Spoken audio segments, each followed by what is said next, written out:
there's a number of different neurodegenerative diseases, and they're not very well understood, not completely understood by any means. Especially Alzheimer's is probably the least understood. So it seems from what's out there in terms of the state of the art of the science of neurodegenerative diseases, certainly an unhealthy lifestyle is the biggest contributing factor to these diseases. And there's obviously there's also a genetic component to it, a hereditary component to it. There are some mutations that people can have that really increase the chances of getting the disease. But the mechanisms behind these diseases, especially Alzheimer's, isn't really well understood. There's certainly a big inflammatory component to it. So when you have chronic inflammation throughout your whole body, which can happen from having a really bad diet, per se, let's say you have really elevated blood sugar levels your whole life, like literally your whole life you have high blood sugar. That means your body is working overtime to produce insulin. Eventually your body becomes resistant to that insulin, and the whole system gets really screwed up. And your body stops being able to react to this chronic inflammation. So you'll have brain inflammation as well. And when you have brain inflammation, you have all these regulatory networks are really thrown off kilter, and your body is constantly trying to balance something that's out of balance.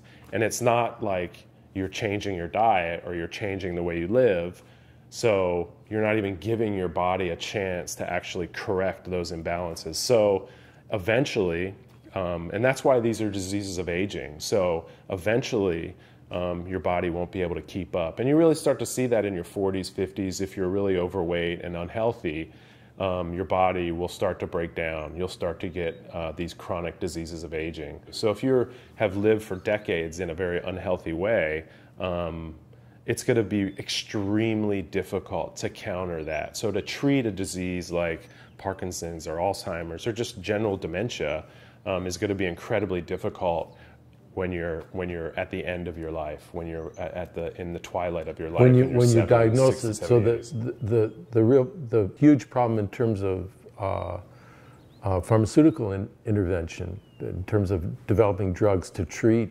Alzheimer's and neurodegenerative disease in general, is that it's generally felt that by the time you see the manifestation of the disease, it may be too late, or it's generally felt that you would want to get it very early. It's like vascular disease, coronary artery disease. By the time you have a heart attack, you're already in real trouble, right? So a great analogy is when you have a car, and let's say in your car you don't change your oil, right? You don't ever change the oil in your car.